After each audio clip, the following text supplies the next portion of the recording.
G'day folks, my name is Rob. Welcome back to another F1 Fantasy video. Today we are looking at my team selection for race week 20 ahead of the Mexican Grand Prix this coming weekend. As always, if you're new around here, please do like the video and subscribe to the channel. So as always with these videos, firstly going to look at how my team did in the most recent Grand Prix in the United States, then fast forward to how the team is shaping up for Mexico. So how this team did in the US Grand Prix. I activated the Limitless chip. I'd had my eye on Circuit of the Americas for a number of weeks now, given it was the sprint race weekend. There's always typically more fantasy points on offer, given there's an extra session. And look, the weekend started off exceptionally well. Charles Leclerc, pole sitter. He got the 21st pole of his career and took the record for the most poles without a driver's championship. Maybe not a record he wants to have. Hopefully he can rectify that in future seasons. Verstappen would have been on pole had he not had his track time deleted for exceeding track limits. But notwithstanding that, I thought the team was in really good shape for the Grand Prix. All 5 of my drivers were in the top 6, plus Russell, who was in P5. So I had the Mercedes constructor, got his points there. Perez was in P9. All in all, things were looking good on the Friday. Same story again in the sprint. Verstappen, Hamilton, Leclerc, Norris, and Sainz all in the top 6. Russell was Perez was P5, Russell P8. So I think up to that point on Saturday, I was very happy. I think it was the right decision, even with one practice session's worth of data on the Friday.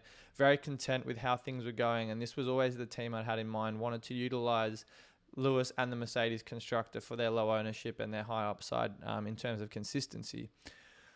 And then we got to the Grand Prix on the Sunday. I'm going to get into the disqualifications in a minute, but it was one of the most open races we've seen all season.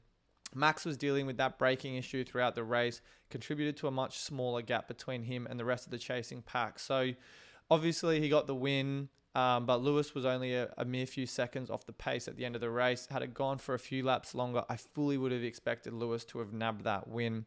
Mercedes was the fastest car on the medium tyre.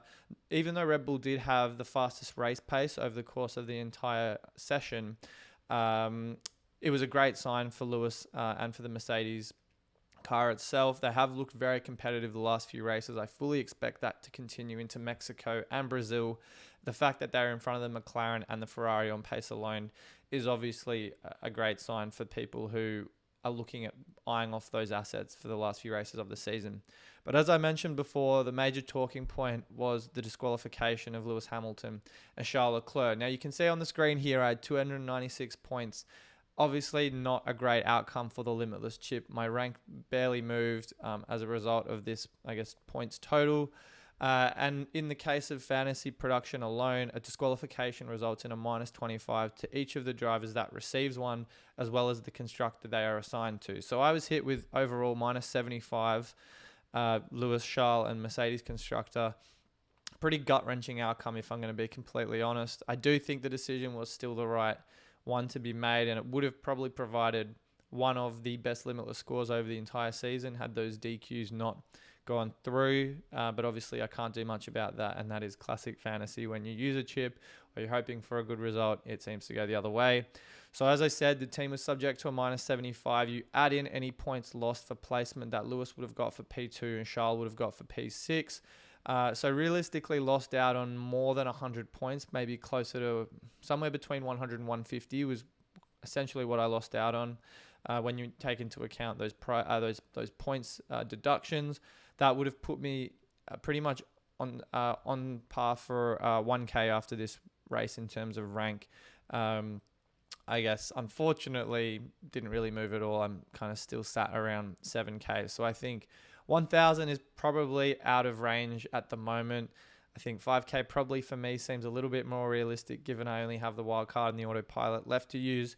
But as I said, this probably would have been the best Limitless team for the weekend had those DSQs not been assigned to Lewis and Charles. On the contrary, however, I worry this could have been even worse because Lewis and Charles were obviously reviewed for those floor breaches, if we can call it that. Russell and Sainz were not checked. They ran essentially the same floor setup as their teammates, so it could have been an even worse scenario where Mercedes was hit with a minus 50, and then I was assigned another minus 25 for Carlos Sainz. Thankfully, that wasn't the case, but I guess I'm thinking more about what could have been with the point ceiling as opposed to what wasn't with the points floor. So as you can see here on the screen, 7.1k overall, not really a great weekend across the board. If we take a look at how my team's looking for the Mexican Grand Prix, this was what my team was shaping up, or what it would have been had I not used Limitless at Circuit of the Americas. As with Limitless, you get that team for 1 week, it reverts back to the team you had at the prior Grand Prix. I had this team in Qatar, so that's what I'm sat with right now. I still think this remains an exceptional team build. I really like the consistency we're getting out of Max, out of Lando, Red Bull, McLaren, and Carlos Sainz. Sonoda had his best performance of the season, 30 at Circuit of the Americas. So I think that he remains a very good option. I think that boon of points for Sonoda was obviously buoyed by the fact that those DQs came through. So notwithstanding that, it is one build that I think certainly bodes well for Mexico. Red Bull continues to deliver. It goes to show that Perez, all he has to do is finish the race for Red Bull to score kind of 70, 80 points on a non-sprint race weekend. They obviously came away with even more if we just quickly take a look at Red Bull Constructor. They had 95 the previous 3 weeks, where Red Bull, either Max or Perez, have really struggled. Much less than that. But you look at races like Monza, like Hungary, Great Britain, Netherlands, the exception to the rule because of all those overtakes. When Perez is finishing races, they are scoring north of 70 in most cases. So I think that means, in my opinion, they remain objectively one of the better teams, one of the better constructors to own in the game. McLaren obviously got that value for money because of what Lando Norris is doing and putting it on the podium every single race. So that's obviously really encouraging. I think another kind of salt in the wound moment for me is that this team actually outscored my Limitless team by 11 points. So it goes to show that, even when Oscar Piastri does DNF, which he did on the weekend, doesn't seem to be quite as bad as the disqualifications that Lewis and Charles were obviously subject to. If we're looking at the Mexico Grand Prix, the circuit alone, I think there's a lot of straight line opportunities for the Ferrari to capitalize on. This pit straight in Sector 1, one of the longest on the calendar. I think that will really work in the Ferrari's strength. They've got this other one kind of rounding out Sector 1, where I think Ferrari could continue to perform well.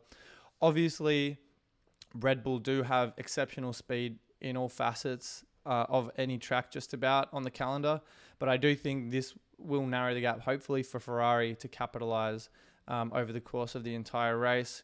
And Sainz, as has been well documented, has continued to match or outperform Perez in recent times. He's matched or outscored him 5 out of the last 6 races. So I'm really liking that consistency for Carlos Sainz. That outlier was obviously the DNS fuel issue he had in Qatar. So that aside, I still think he remains a much better and consistent fantasy option than Sergio Perez. However, on the topic of Sergio Perez, another I guess team build you could potentially look at is bringing him in. And I do think Circuit of the Americas was that bounce back opportunity he really needed to discover some form. Heading into Mexico, he's obviously got a very good record there. He's been on the podium the last 2 races, P3 in both 2021 and 2022, and has finished in the points 6 out of the last 7 visits to Hermanos Rodrigo's Autodrome. So I think that makes, on his home race, a very sound fantasy option. I've already talked about the straight line speed and the track characteristics that I think will not just bode well for Ferrari, but Red Bull as well. But to ultimately, for me, fund this, I would need to get in someone, I guess, cheaper than Yuki Tsunoda. I only really have 3 options in Hulk, Daniel Ricciardo, and Logan Sargent. I think for me, Hulkenberg is certainly an option. Those Haas upgrades we saw were at Circuit of the Americas, maybe not fully what I expected they deliver, but he is, in terms of just consistency, Qatar aside, really continuing to put in a number of double-digit points performances. So keep an eye on him. The only reservation I've had, as I have had for the entire season, is that he does qualify quite well and lose positions on the race. But that 17 in the United States, that 10 in Japan, and then Belgium and Netherlands. Belgium, obviously, another sprint weekend, a really good sign for someone like Nico Hülkenberg at that kind of more affordable price point. But for me, Ricciardo, even though he looked woefully off the pace at Circuit of the Americas, I understand they had a suboptimal car setup, and he did sustain some damage after his first pit stop. So obviously that's not going to happen every week. I still think Ricciardo remains a sound option. At 4.5, I expect he will go up in price at some point. All that takes is a single double-digit haul to see that $0.5 million increase that most budget drivers do with one good performance. And he did say his hand felt okay after the race. I think that's a really good sign. Give it another week or two, and I think he'll be back to his very best. So this is one option I think that can enable Sergio Perez into the team, but we've got 3 practice sessions worth of data. So ultimately wait until we see that and have that information to make your decision.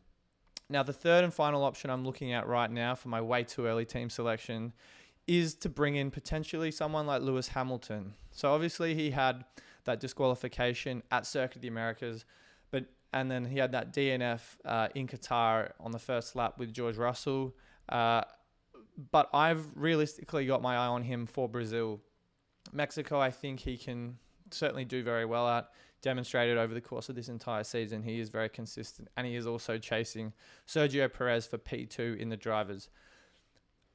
He is, as I said, consistency-wise, outside of Max, in my opinion, the second best, probably asset to own. And I think for Brazil in its entirety, that's where I want him. The reason why I'd have to get him in potentially this week, and to enable that, I would need Daniel Ricciardo and Alex Albon. I have 0.2 million there, but it's purely down to budget constraints. I worry that all it takes is one good drive from Ricciardo to go up 0.5. And Alex Albon has just continued to impress all season in that Williams. He's exceeded the capabilities of that car. If he doesn't DNF, the last time he didn't have a double-digit score was back in Hungary. And even still, 8 points is not terrible, but he is continuing to maximize that Williams car. And I think with those straights that Ferrari could do well on at Mexico, I certainly think Williams could also thrive in that capacity. So I think realistically, if I want Lewis in my team, now has to be the option, because if I can't get to Albon, I'd likely have to settle for Joe. I don't think he's a bad option, but I think Albon is a more consistent fantasy driver to have in your team. And for me, Brazil is where I want Lewis Hamilton for a number of different reasons. His record there speaks for itself. He's had 3 wins, 7 podiums, and Mercedes has won 6 out of the last 8 races at Interlagos. So I think that's a really good omen to have. It could be an autopilot. It has autopilot potential. I think I could also use that at Vegas, where we haven't raced that, or Abu Dhabi at the last race of the season. So realistically, with 3 potential race winners in Max, Lewis, and Lando, I think that's a really kind of sound build to consider. A very high point ceiling. And at 17%, Lewis makes for a sensational differential asset. Ricciardo is also owned by 4%. So goes to show that for me, someone who's chasing rank, or at least trying to break into that top 5K, having a couple of differential assets that can deliver is going to put you in good stead heading into the last few races on the calendar. Albon as well, he's owned by 17, not the lowest owned by any means, but still a differential in some sense of the word. So, if all of these guys do well, not only do I think they have the potential to, go for a haul, but at the prices they're at and the cost cap I'm currently sat with, it means that if I don't go for them now, I may be priced out of them after Mexico. So that's kind of 3 different options I'm tinkering with. Again, I'm going to very much wait until I get to practice sessions on Friday and Saturday to make a decision on this team. But there are a few different options. I think the constructors for me are as great, as probably the best value for money ones in the game based on the performances Max and Lando are putting in. So I don't have any intention of moving away from them. But I hope there's some builds. If you have any others you're thinking about, drop them in the comments below. I would love to get your thoughts on these. I'll be back with my final thoughts later in the week, guys, and I'll be back for a deadline stream with the folks on FanAmp. So tune in for that Saturday afternoon US time, Saturday evening UK time. I'll leave it there for now, guys. Thanks for dropping by, and I'll see you all very soon.